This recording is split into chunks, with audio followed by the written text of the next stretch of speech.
শ্ৰীমন্ত শংকৰ হৰি ভকতৰ জানা যেন কল্প তৰু তাহান্ত বিনাই নাহি নাহি নাহি আমাৰ পৰম গুৰু ৰাম আমাৰ পৰম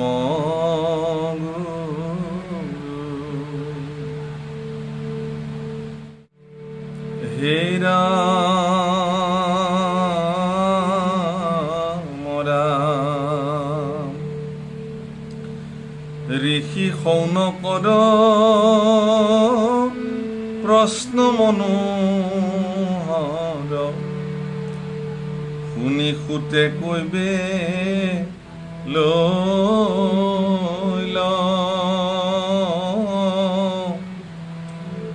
আর শুনা মুনিগণ হুয়ায়ে কমন তাত পাছে যেন ভৈল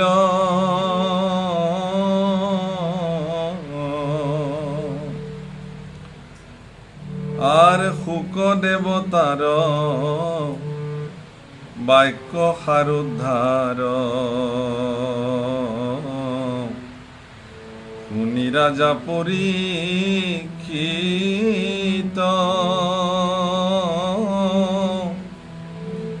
আৰ কৃষ্ণৰ চৰণে একান্ত যতনে নিষ্কামে ধৰিলা চিত্ত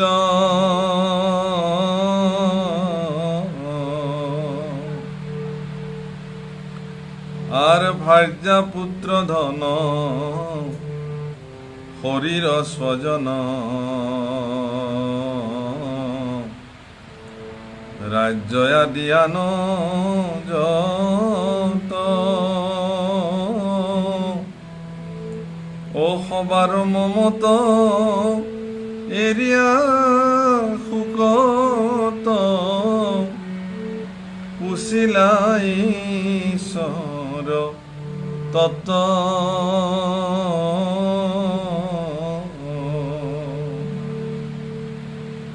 আৰ কৃষ্ণ গুণগান কৰিবে শ্ৰৱণ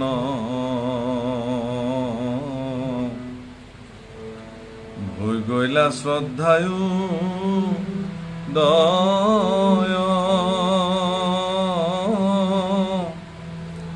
ও মৰণ সময় জানিম হাসয় ধৰ্ম অৰ্থ কামচয় হে ৰাম হবে পৰিহৰি মনে কৃষ্ণ স্মৰি শুকৰ চৰণ চাই ও কৃতাঞ্জলি ধৰি আতি মৃদু কৰি বিনা অন্ত মহা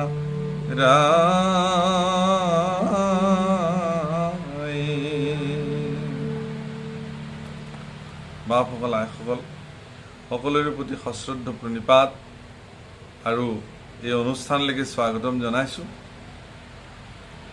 পুনতে আপোনাসবক বহুত বহুত কৃতজ্ঞতা আৰু ধন্যবাদ জ্ঞাপন কৰিলোঁ এই কাৰণে যে মোৰ গ্ৰন্থখনৰ উন্মোচনীৰ বাৰ্তা আপোনাসবে প্ৰাপ্তিৰ পিছতেই অজস্ৰজন আপোনাসবৰ দৰে সজ্জন সুধীসকলে অসমৰ বিভিন্ন প্ৰান্তৰ পৰা ভাৰতবৰ্ষৰ বিভিন্ন প্ৰান্তৰ পৰা বিশ্বৰো দুই এঠাইৰ পৰা মোলে ফোন মেছেজ আৰু শুভ বাৰ্তা আহিছে আৰু প্ৰত্যেকেই গ্ৰন্থখন বিচাৰিছে।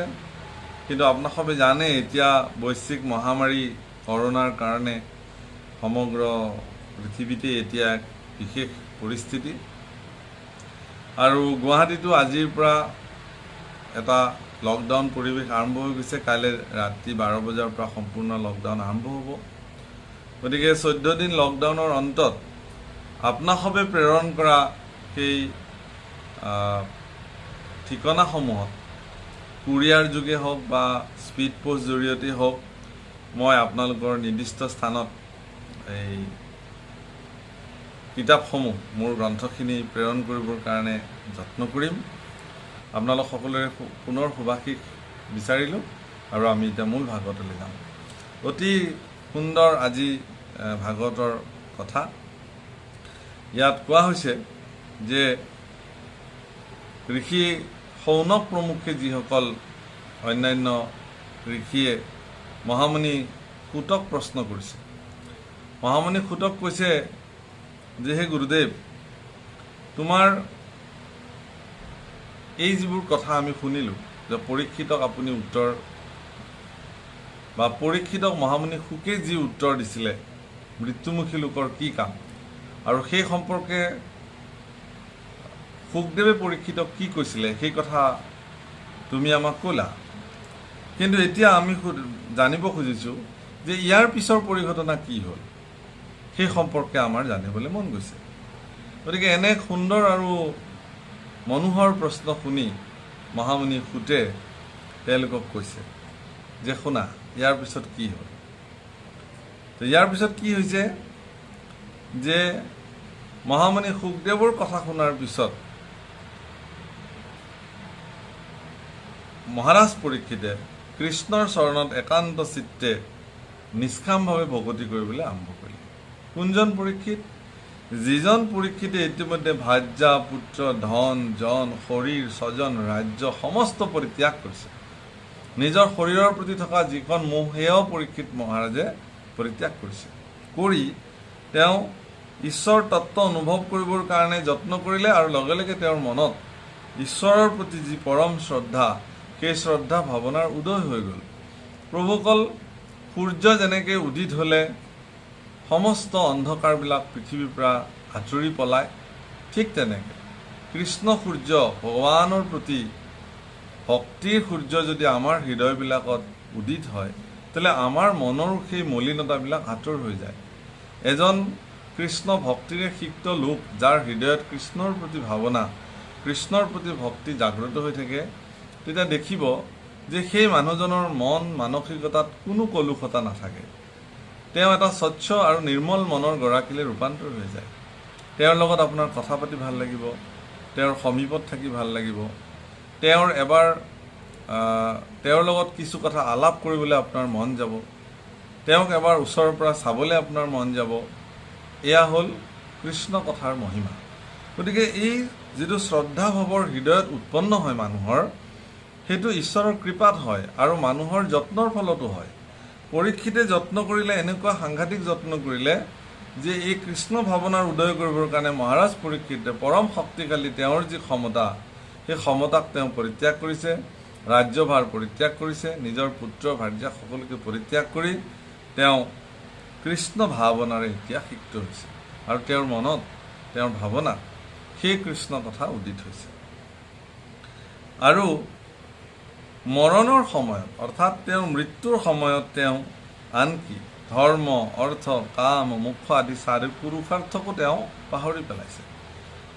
একমাত্ৰ মনেৰে কৃষ্ণ স্মৰণ কৰিছে মহামুনি শুকদেৱ গুৰুজনাৰ চৰণৰ প্ৰতি চাই আৰু বাৰে বাৰে কৃতাঞ্জলি ধৰিছে আৰু বিনয়ীভাৱে মহাৰাজ পৰীক্ষিতে মহামুনি শুকদেৱৰ চৰণত প্ৰাৰ্থনা কৰিছে।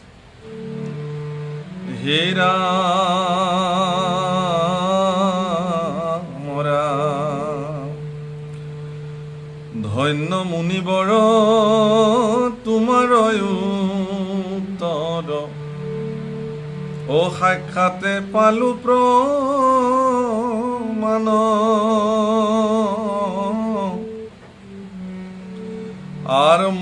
মোহজাল তাকো কত কাল কৰিলে সবে নিৰ্জান।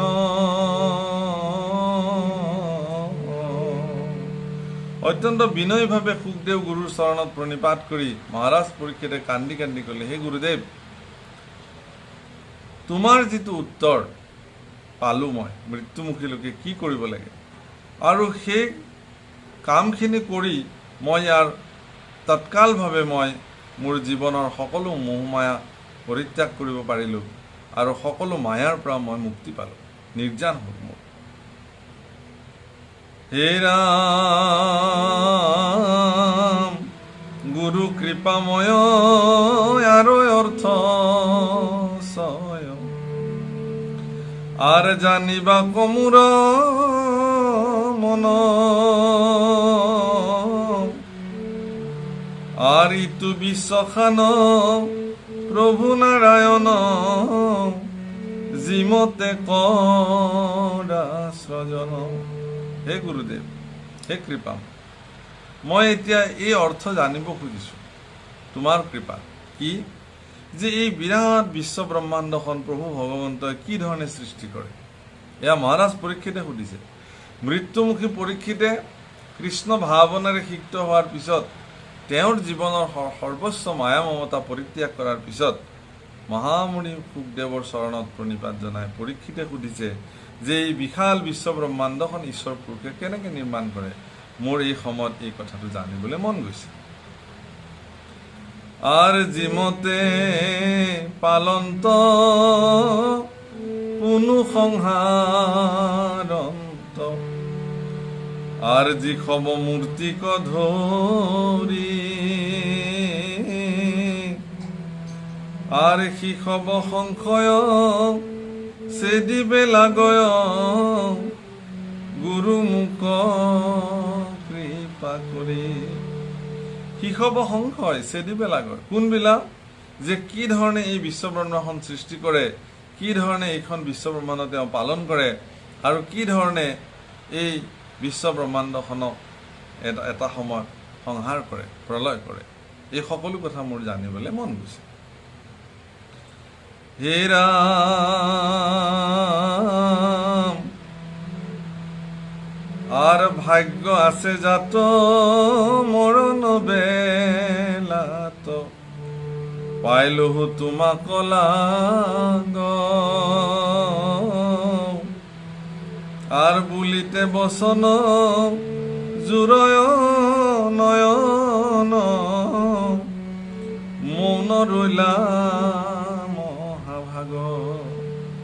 গতিকে মোৰ পৰম ভাগ্য আছে কাৰণে মোৰ এনেহেন এটা মুহূৰ্তত মই তোমাৰ পৰা এই পৰম শক্তিশালী কথাখিনি মই জানিব পাৰিছোঁ, বা এই মোৰ সৌভাগ্যই মোক এনেধৰণৰ গভীৰ তত্ত্ব কথাসমূহ জানিবৰ কাৰণে মোৰ জীৱনত সক্ষম হৈছোঁ। গতিকে মোক এইখিনি কথা কৃপা কৰি তুমি জনোৱা, এই বুলি মহাৰাজ পৰীক্ষিত মৌন হৈ থাকিল। হে ৰাম সুতে সৌনকত কহন্ত হৰিষ, ও ৰাজাৰ কাকুতি শুনি, আৰ নমি কৃষ্ণ পাৱে হুয়া প্ৰেম ভাৱে, কৈবে লৈলা সুকমনি। প্ৰভুসকল, আপোনালোকে থিয়েটাৰ চাই নহয়, থিয়েটাৰবিলাকত মন কৰিব যে প্ৰথমতে এখন মঞ্চ দাঙি দিলে সেই মঞ্চখনত এটা ঘটনা ঘটি থাকে, এইবাৰ হঠাৎ সেই মঞ্চখন আকৌ পেলাই দিয়ে আঁৰ কাপোৰ, এইবাৰ দ্বিতীয়খন মঞ্চ তুলি দিয়ে, তাত ঘটনাটো দেখুৱায়।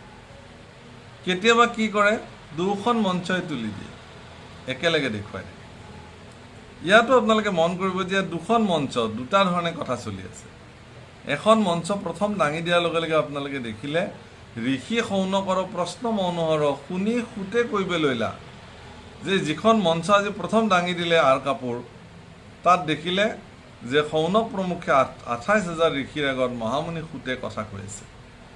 তাৰপিছত তেওঁ ক'লে যে শুক দেৱতাৰ বাক্য সাৰোদ্ধাৰ শুনি ৰাজা পৰীক্ষিত, এই বুলি কৈ সেইখন মঞ্চ পেলাই দিলে, এইবাৰ সেইখন মঞ্চ তুলি দিলে। তাত দেখা গ'ল যে মহাৰাজ পৰীক্ষিত বহি আছে, আৰু শুকে কথাখিনি কৈ আছে। অৰ্থাৎ মহামুনি শুকদেৱে মহাৰাজ পৰীক্ষিতৰ আগত কোনখিনি কথা কৈছিলে, সেই কথাখিনি যথোচিতভাৱে কি কৈছিলে তাৰ সাম্যক বিৱৰণ মহামুনি সুতে এই মুহূৰ্তত শৌনক প্ৰমুখ্যে ঋষিসকলৰ আগত প্ৰদান কৰিছে। সেইকাৰণে আপোনালোকৰ মনত হয়তো খেলি মেলি আহিব পাৰে কাৰণে এই কথাখিনি মই মুকলি কৰি থৈ গৈছোঁ। হে ৰাম ৰাম, হে ৰাম, নমো নমো কৃষ্ণ ভকতৰ ইষ্ট আর পরম ঈশ্বর রাম, আর সৃষ্টি স্থিতি অন্ত করিতে ধরন্ত যিটো ব্রহ্মাদি নাম, এরাম জীবর হৃদিত থাকি প্রতিনিত, এতে কেনে দেখে কে ও একান্ত ভকতে দেখন্তে সততে নমোহেন কৃষ্ণ দেৱ। গতিকে মহামুনি শুকদেৱে পৰীক্ষিতৰ আগত ক'লে যে সৃষ্টি স্থিতি অন্ত কৰিবৰ কাৰণে ঈশ্বৰ পুৰুষে ব্ৰহ্মা বিষ্ণু শিৱ আদি বিভিন্ন নামেৰে তেওঁ অৱতাৰ লয় বা তেওঁ কাম কৰি থাকে সেইবোৰ স্বৰূপেৰে, আৰু এইবিলাক জীৱৰ হৃদয়ত থাকি এইবোৰ কাম কৰি থাকে, অন্যে নেদেখে, কিন্তু একান্ত ভক্তসকলে এই দৃশ্য দেখে বা তেওঁলোকক চিনি পাবলৈ সক্ষম হয়। আর সধর্মী জনৰ দুখ ভয়, আৰ অধৰ্মিক বিনাশন্ত,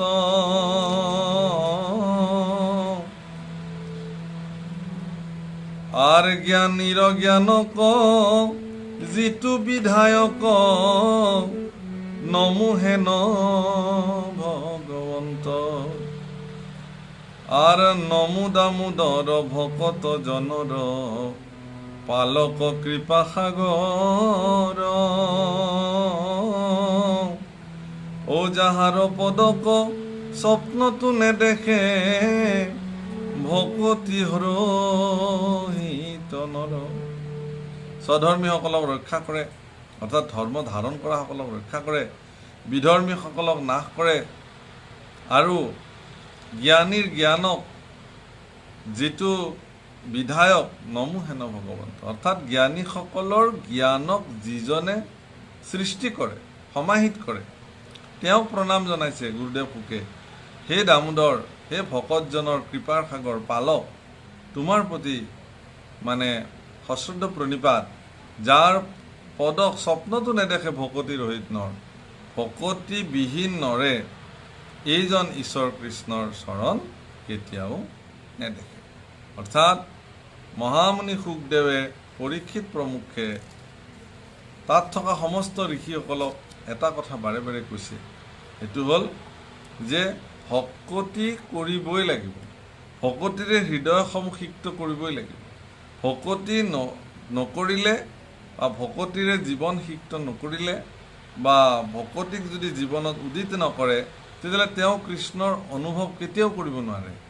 আজি যিসকল ঋষিয়ে কৃষ্ণৰ মহিমা সম্পৰ্কে মহামুনি সূতৰ পৰা জানিব খুজিছে, আৰু সূতেও সেই মহিমাসমূহ শুকদেৱে পৰীক্ষিতক যি ধৰণে কৈছিলে সেই কথা ইয়াত ব্যক্ত কৰিব খুজিছে, তাৰ আগত বাৰম্বাৰ কৈছে যে এই সকলো কথাৰ মৰ্মস্থলীত বা ইয়াৰ অন্তৰালত এটা কথাই স্পষ্ট ৰূপত আছে, সেইটো হ'ল যে ভকতি ৰহিত নৰসকলে এইবিলাক ছাৰ চৰণ স্বপ্নতো নেদেখে। ভাগৱতত ভগৱান কৃষ্ণৰ চৰণ প্ৰকাশিত হৈ আছে। আপোনালোকে যদি অন্তঃদৃষ্টিৰে এইবোৰ কথা চাই যায় তেতিয়াহ'লে দেখিব আপোনালোকৰ ভগৱন্তৰ চৰণ ইয়াতে দেখাৰ সৌভাগ্য আপোনালোকৰ জীৱনত ঘটিব। তাৰ কাৰণে কি কৈছে, হে ৰাম শ্ৰৱণ কীৰ্তন অৰ্চন বন্দন আদি ভকতিয়ে যাৰ সমস্তে লোকৰ সৈতে পাপহৰে তান পাৱে নমস্কাৰ। শ্ৰৱণ কীৰ্তন অৰ্চন বন্দন আদি ভকতিয়ে যাৰ অৰ্থাৎ যিজন ঈশ্বৰৰ সমস্ত লোকৰ পাপ হৰণ কৰিব পাৰে সেইজন কৃষ্ণৰ প্ৰতি নমস্কাৰ। অৰ্থাৎ মহামুনি শুকদেৱে পৰীক্ষিতক কৃষ্ণ সম্পৰ্কে কথা ক'বলৈ যাওঁতে, ভাগৱত সম্পৰ্কে তথ্য দাঙি ধৰিবলৈ যাওঁতে বাৰম্বাৰ কৃষ্ণৰ চৰণত স্তুতি কৰিছে। মই যদিও আপোনালোকক কৃষ্ণ কথা ক'বলৈ আৰম্ভ কৰিছোঁ, দিনে ৰাতিয়ে ভগৱন্ত পুৰুষক স্মৰণ কৰিছোঁ, দিনে ৰাতি। কেতিয়াবা সপোনতো দেখিছোঁ, টোপনিতো এইবোৰ ভাৱনা আহি আছে। হে ভগৱান, মই এটা ডাঙৰ কাম হাতত লৈছোঁ।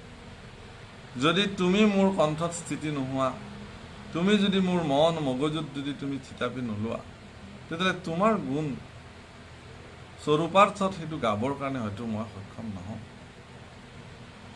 গতিকে তুমি কৃপা কৰিবা প্ৰভু, যাতে তোমাৰ এই ভাগৱতত থকা তোমাৰ গুণনামখিনি ভকতক শুনাবলৈ, ভকতৰ আগত তাক প্ৰকাশ কৰিবৰ কাৰণে আমি যাতে তোমাৰ কৃপা প্ৰাৰ্থী হৈ থাকোঁ।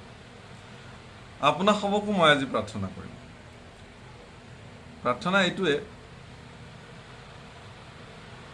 যে যি ভাগৱত আপোনাক সবে শুনি গৈ আছে, সেই ভাগৱত শুনি মোলৈ ফোন কৰিছে, মেছেজ কৰিছে, অনেক লোকৰ ল'ৰা ছোৱালীৰ জীৱন চৰিত্ৰ সলনি হৈ গৈছে।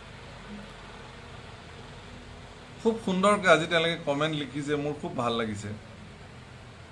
আপোনাক সবেও ভগৱন্ত পুৰুষক কাতৰে প্ৰাৰ্থনা কৰক যে হে ভগৱান, আমি তোমাৰ গুণানুকীৰ্তন নিয়মিতভাৱে ধাৰাবাহিকভাৱে শুনি গৈ আছোঁ।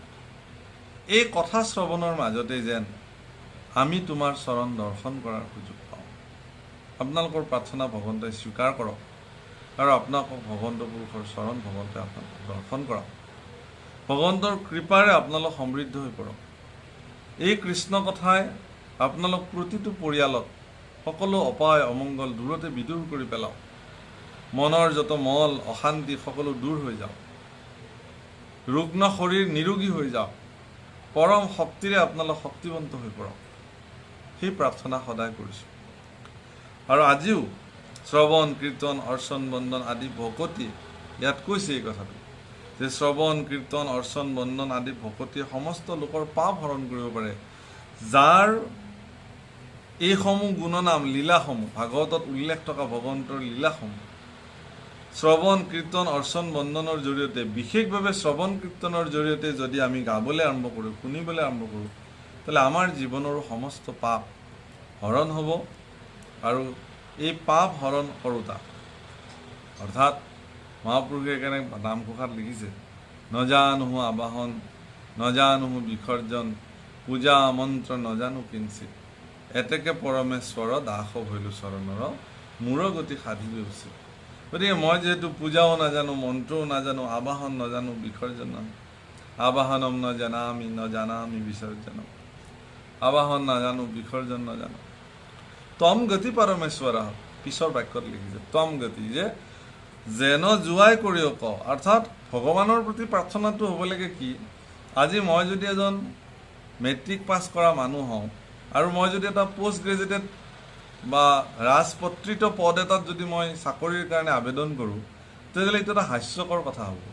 তাৰমানে মোৰ যিখিনি যোগ্যতা সেইখিনি মই এটা পিয়ন বা চকীদাৰৰ যোগ্যতাৰ কাৰণেহে মই আজিৰ তাৰিখত মেট্ৰিক পাছৰ চাৰ্টিফিকেটখন লৈ মই আবেদন কৰিব পাৰিম।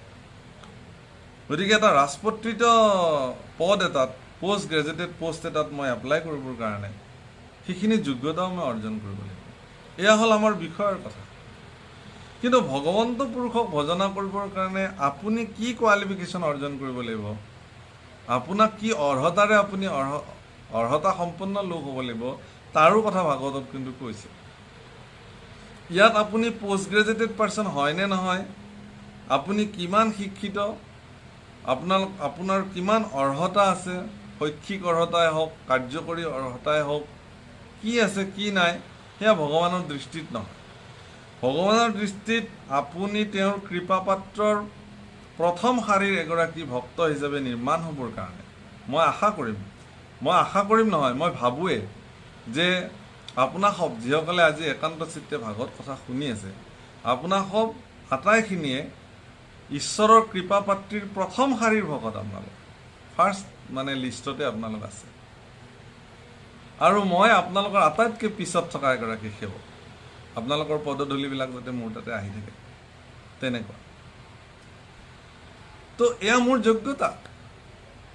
যেন যোৱাই কৰিয়ক, মই ভগৱানৰ ওচৰত প্ৰাৰ্থনা কৰিব লাগিব যে মোৰ যিখিনি যোগ্যতা বুলি তুমি ভাবা প্ৰভু, মোক সেইখিনি কৃপা কৰিবা।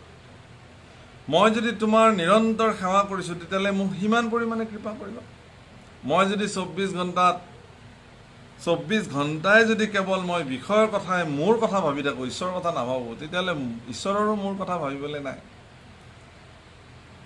যদি 24 ঘণ্টাত মই অধিকাংশ সময় যদি ভগৱানৰ কাৰণে চিন্তা কৰি কটাইছোঁ, তেতিয়াহ'লে মোৰ কাৰণে ভগৱানেও সিমানখিনি চিন্তা কৰিব। তেনে মোৰ যোগ্যতাটো নিৰ্ভৰ কৰিব মই ভগৱানৰ হৈ কিমানখিনি তাৰমানে কাম কৰিব পাৰিছোঁ। মানে এগৰাকী পত্নীয়ে ঘৰত অকলে আছে, মাজনিশা তেওঁৰ দুৱাৰত টোকৰ দিছে। 2-3বাৰ টোকৰ শুনাৰ পিছত বা কলিং বেল বজাইছে। তেওঁ দুৱাৰৰ ইপাৰৰ পৰাই সুধিছে, ভিতৰৰ পৰা, কোন? আচলতে সেইজন তেওঁৰ স্বামী আহিছে ক'ৰবাৰ পৰা। তেওঁ কৈছে, মই আহিছোঁ দিয়া, খোলা। তেতিয়া ভিতৰৰ পৰা পত্নীয়ে সুধিছে, কোন মই? তেতিয়া স্বামীয়ে সিফালৰ পৰা কৈছে, তোমাৰ মই। তেতিয়া দুৱাৰখন খুলি দিছে। অৰ্থাৎ তোমাৰ মই বুলি ক'ব পৰাৰ যিটো সাহস, তোমাৰ মই বুলি ক'ব পৰাৰ যিটো ব্যৱস্থা, তোমাৰ মই বুলি ক'ব পৰাৰ যিটো সামৰ্থ্যতা, তোমাৰ মই বুলি ক'ব পৰাৰ যিটো পৰিৱেশ, সেই সকলো এহাল পতি পত্নীৰ মাজত নিৰ্মাণ হয়। তেওঁ পুৰুষ স্বামী আৰু পত্নীগৰাকী তেওঁৰ ভাৰ্যা। এয়া হ'ল বিষয় সম্বন্ধ। ভগৱন্ত পুৰুষক আমি স্বামী বুলি কওঁ আৰু আমিবিলাক ভাৰ্যা। স্বামী ৰাম নেৰুৱাৰ চৰণ তোমাৰ, প্ৰহ্লাদে প্ৰাৰ্থনা কৰিছে। দূৰ কৰা সংসাৰৰ অধিকাৰ, আবেদন কৰিছোঁ। কোনদিনাখন মই ভগৱানক এনেকৈ ক'ব পাৰিম দৃঢ়তাৰে, হে ভগৱান, তোমাৰ মই বেলেগৰ কাৰো নহয়। সৰ্বতো প্ৰকাৰে মই তোমাৰ ওচৰত সমৰ্পিত এজন সেৱক। মোৰ তন মন শৰীৰ চিন্তা মানসিকতা ৰূপ এডাল নোম এটা অস্তিত্ব মোৰ জীৱনৰ সকলো তোমাৰ, মোৰ বুলিবলৈ একোৱেই নাই। সেইকাৰণে নুমহ ন মম ইতি নমম, মোৰ একোৱে নহয়, সকলো তোমাৰ। অৰ্থাৎ পৰীক্ষিতক মহামুনি শুকদেৱে সেই পৰ্যায়টোলৈ লৈ যাবৰ কাৰণে এই কথাবিলাক ক'বলৈ আৰম্ভ কৰিছে। যে পৰীক্ষিত, তুমি পৰিত্যাগ কৰিছা, সঁচা কথা। এইবিলাক বাদ দিলা তুমি, ঠিকে আছে। তুমি ঘৰ বাদ দিছা, পৰিয়াল বাদ দিছা, ৰাজ্য বাদ দিলা, ক্ষমতা বাদ দিলা, অলংকাৰ ভূষণ সকলো পৰিত্যাগ কৰিছা। কিন্তু পৰিত্যাগ কৰাটোৱে শেষ কথা নেকি? কিন্তু কিবা এটাতো তুমি গ্ৰহণ কৰিব লাগিব। কি গ্ৰহণ কৰিব লাগিব? তুমি ঈশ্বৰৰ নাম গ্ৰহণ কৰিব লাগিব। কেনেকৈ? ভকতিৰ মাধ্যমেৰে। আৰু ভকতিৰ মাধ্যমেৰে গ্ৰহণ কৰা নামখিনি গ্ৰহণ কৰাৰ পিছত তুমি সমৰ্পণ যে হ'লা, সমস্ত সমৰ্পিত তোমাৰ শৰীৰটোক যাৰ ওচৰত তুমি সমৰ্পিত হৈছা, তেওঁক জনাই দিব পাৰিব লাগিব, তেওঁ জানিব পাৰিব লাগিব যে তুমি তেওঁৰ হৈ গ'লা। হে ভগৱান, মই তোমাৰ আৰু তুমি মোৰ। সমস্ত ভাগৱতৰ এইটো তত্ত্ব। আপোনালোকে যিসকলে আজি মোৰ এই ভিডিঅ' শুনিব, তেওঁলোকে সৰুকৈ ক'ৰবাত লিখি থৈ দিয়ক, স্বহং তত্ত্ব, এই শব্দটো মাত্ৰ লিখি থওক। দ্বাদশ স্কন্ধত ভাগৱতৰ যিদিনাখন সামৰণি পৰিব, ভগৱন্ত পুৰুষে যদি মোক এই শক্তিৰে শক্তিবান কৰি ৰাখে, তেতিয়াহ'লে আজি দ্বিতীয় স্কন্ধৰ প্ৰাৰম্ভণিতে প্ৰায় কোৱা এই শব্দটোৰ সিদিনাখন মই আপোনালোকক পুনৰ মনত পেলাই দিম যে দ্বিতীয় স্কন্ধৰ 5 নম্বৰ ভিডিঅ'ত কৈছিলোঁ স্বহং তত্ত্ব। সেই কথাখিনি সমস্ত ভাগৱততে সন্নিৱিষ্ট হৈছে। কি স্বহং তত্ত্ব? সেয়া মই দ্বাদশ স্কন্ধৰ শেষত ভাগৱতত এই শব্দটো আছে আৰু মই সেইদিনাখন আপোনালোকক ব্যাখ্যা কৰিম। আৰু যিদিনাখন আপোনালোকে দ্বাদশ স্কন্ধৰ শেষত স্বহং তত্ত্ব বুজিব, জানিব, সেইদিনাখন আজিৰ ভিডিঅ'টোলৈ আপোনালোকৰ বাৰে বাৰে মনত পৰিব আৰু এবাৰ খুলি এই ভিডিঅ'টো চাবলৈ মন যাব, হেঁপাহ জাগিব। এই হ'ল আটাইতকৈ শ্ৰেষ্ঠ কথা। গতিকে এই সকলো কথা তত্ত্ব আপোনাসৱক জ্ঞাত কৰাবৰ কাৰণে আপোনাসৱৰ ওচৰত প্ৰস্তুত হৈ থাকিম। আপোনালোকক সকলোকে পুনৰ প্ৰণিপাত নিবেদন কৰিলোঁ। আপোনালোক সুস্থ হৈ থাকক, নিৰোগী হৈ থাকক, আনন্দৰে থাকক, পৰিপূৰ্ণ জীৱন কটাওক, ভগৱন্ত পুৰুষৰ কৃপাৰে ধন্য হৈ থাকক। এই প্ৰাৰ্থনাৰে পুনৰ লগ পোৱাৰ প্ৰতিশ্ৰুতিৰে আজিলৈ ইমানতে বাণী বিৰাম দিলোঁ। কৃষ্ণ।